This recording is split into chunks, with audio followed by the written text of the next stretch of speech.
tunog na nag-uugnay sa mga katutubo, nagtataguyod ng natatanging kultura at pagkakakilanlan ng Rehiyon Cordillera, ang tunog ng gangsa.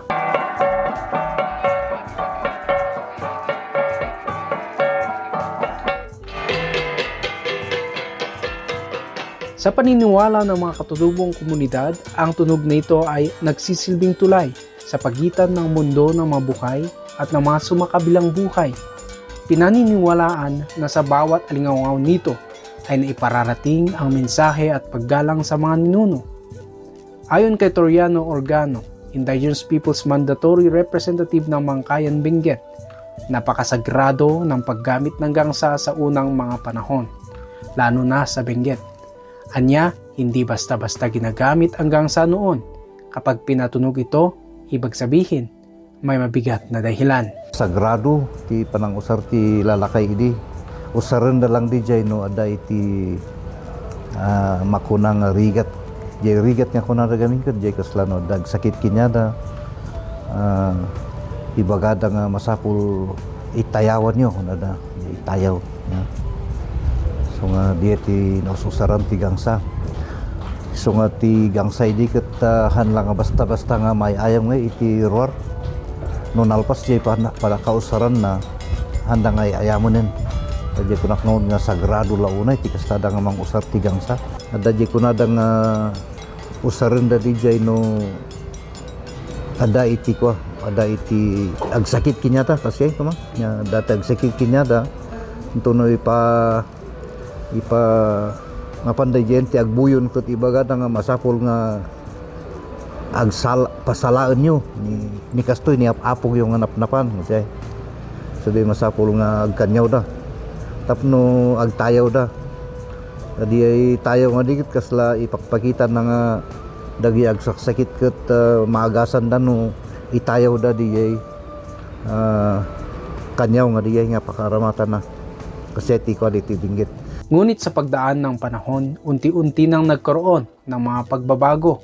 Bagamat ginagamit ito ng iba para sa mga layuning pangkultura, sa iba ay ginagamit na rin ito sa mga okasyon gaya ng mga kasal at pagtatanghal. Kapo iti intermarriage ti ko ti sabaling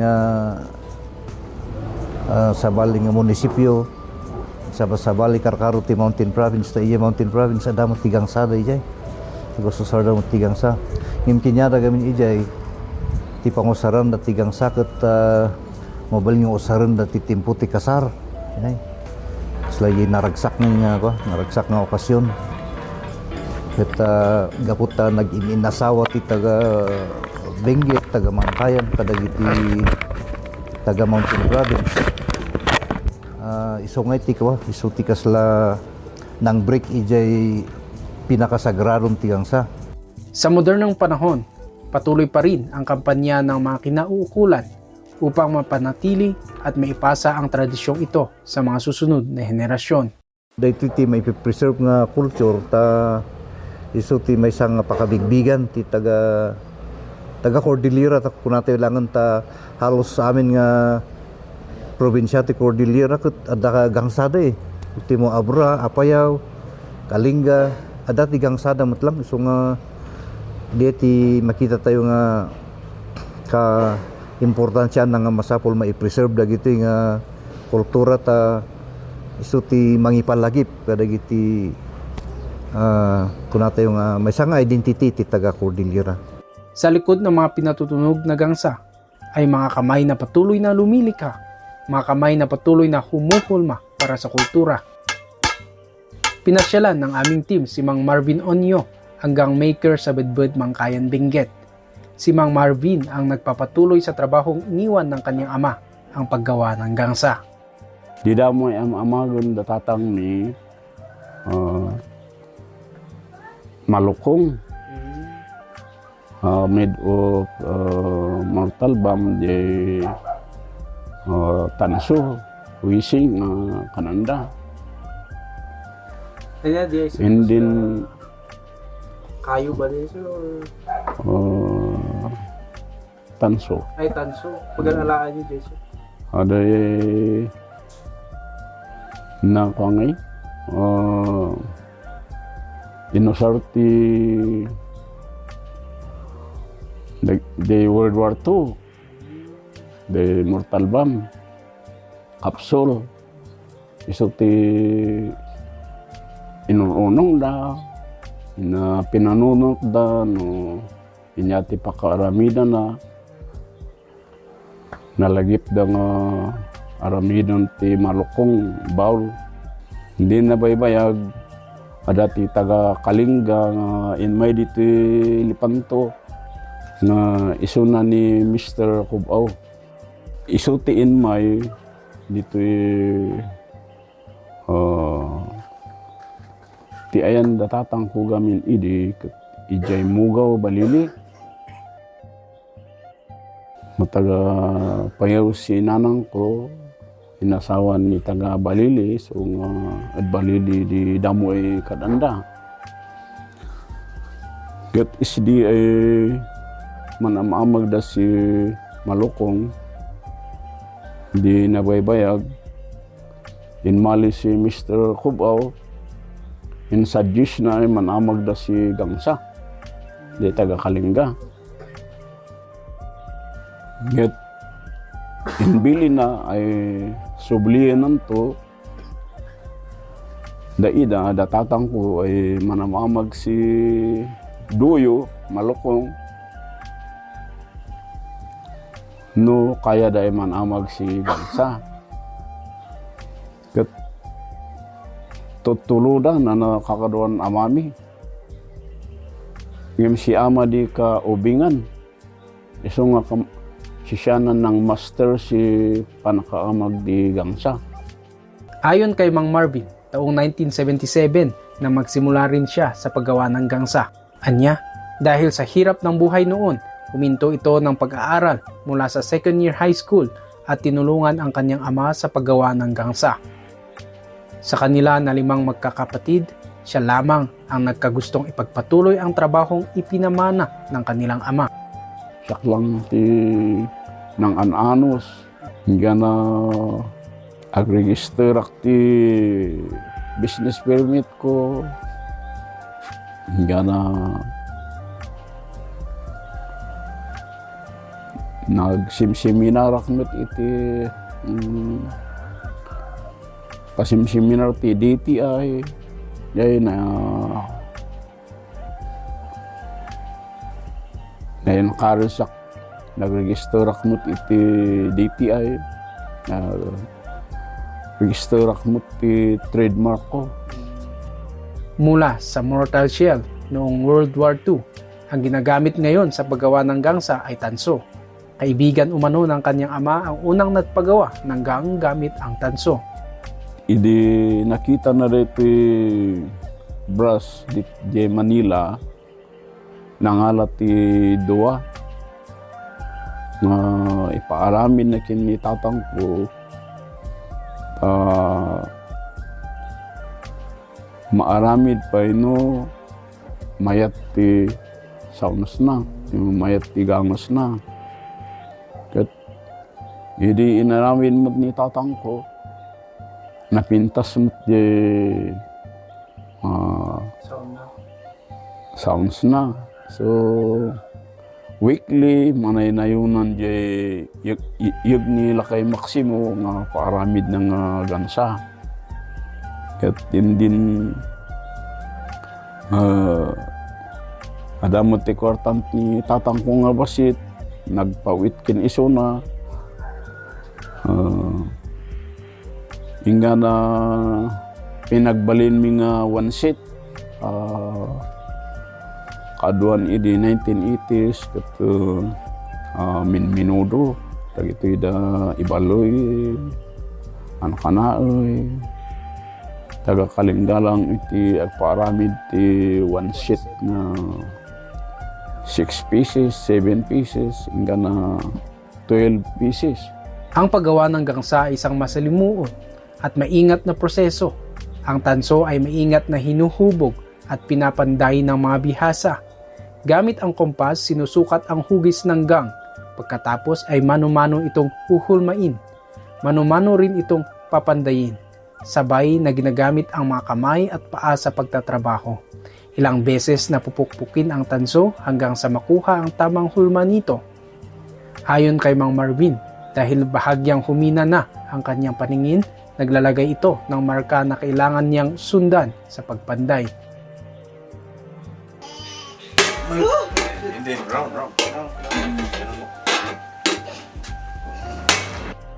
Talagang multitasking iti panagaramit iti gangsa pati iti saka habang mas masuam kada saka ket no mabalbalin ket isumat lang iti mang purigos dito tapno masimpa ti panag sukog ito ko aramidan tayo nga gangsa mula sa pinakamalaki hanggang sa pinakamaliit na gangsa ang kanilang ginagawa. Ang huling hakbang, pagpapausok sa gangsa gamit ang dahon ng pino. Ti process na dita, umuna nga dito unag. Umuna dito no nalpas, ipawao mi pay. Pawao mi tapno lumamis. Samon to isa runo dito likod na. An nga mabalin nga diretso nga ma-smoke edi ket smoke edi likod. Apay nga kailangan nga ipalamis. Nuhan mong ipalamis, may mga ikat nga edi quality diti smoke na dito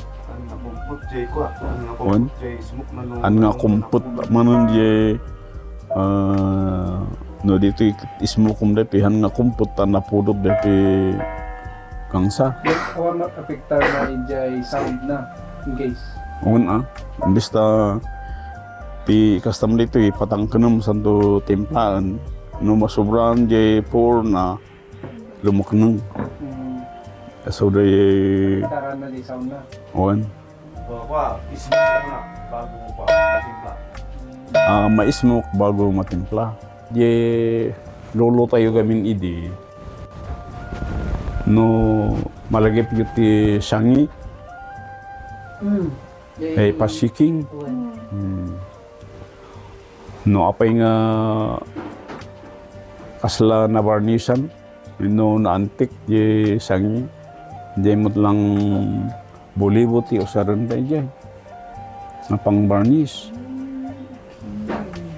Mostly ti tatawi di nga also nga kono nga antique. Asa ti balyo ti antique no di kararamid nga di kalaglaga.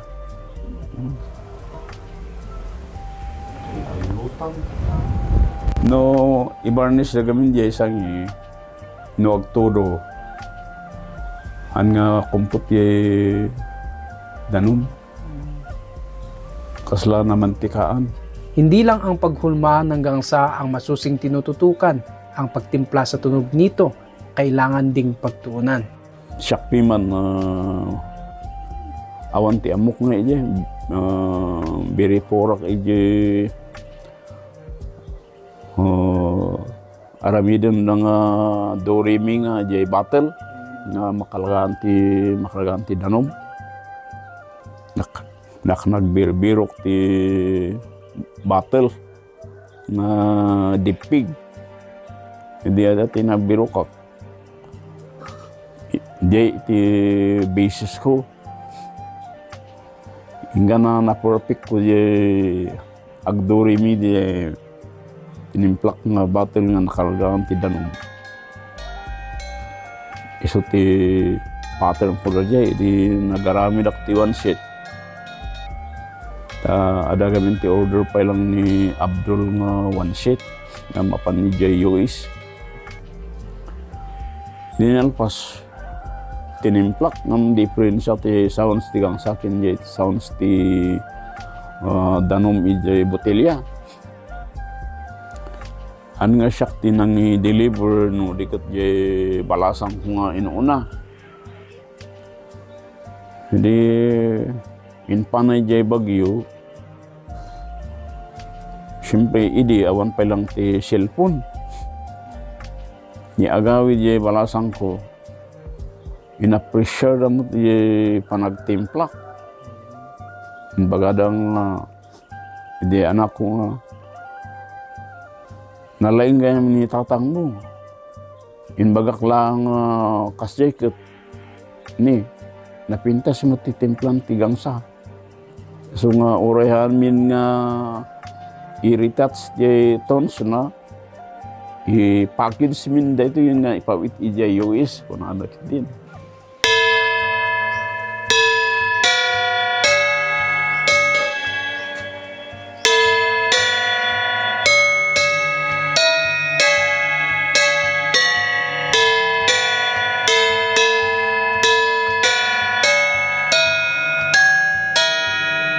Ayon kay Mang Marvin, umikot din siya sa iba't ibang lugar para aralin ang hulma at tunog ng gangsa ng iba't ibang komunidad.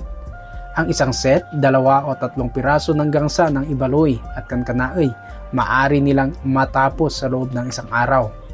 Ang mas maraming gangsa gaya ng Kalinga ay umaabot naman ng ilang araw bago ito matapos. Tradisyon tayong taga Cordillera. Madin ti lalakay ti no nya nga banag ko marida ti 4, 6, marida ti 8, ti kayat da ad number. So nga no kanyaw 3, 5, 7, 9. No ad number manayunan pa ti swerte. Tano 4 kasla complete ko yun diyan. Kompleto ada ti para-pares na. So nga no, jay banking, kahit nangasawon, umay ti bendisyon. Kapag nakatapos sila ng isang set, nakagawian ni Mang Marvin na kumatay ng manok bilang pasasalamat. Umaasa naman ito na magpapatuloy ang paggawa at paggamit ng gangsa hanggang sa mga susunod na henerasyon. Dakil pa iti namnama tayo, ta siyempre ti panagkunakot han nga sumarjun.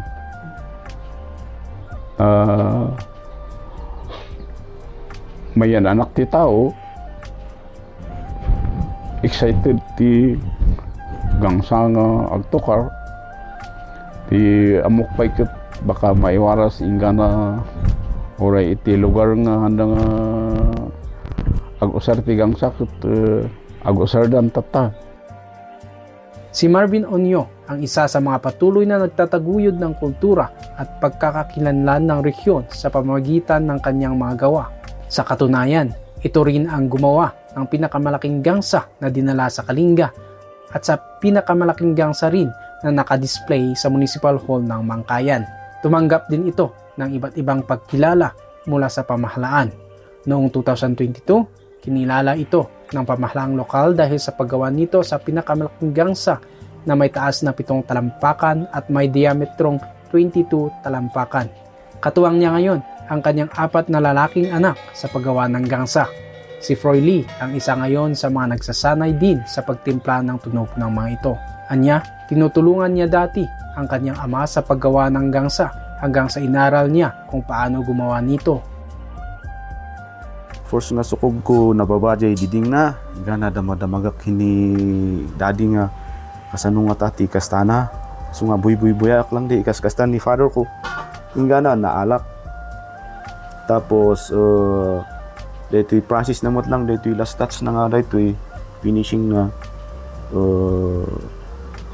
na-adal kumot lang inganay ko ngay bumaybay kat main-enhance ko jay process na day dadumang karigatan medyo na i-shortcut. Layunin din ni Froy Lee na makapagturo ng gang making sa mga nagnanais matuto para naman maipagpatuloy ang paggawa ng gangsa sa Mangkayan.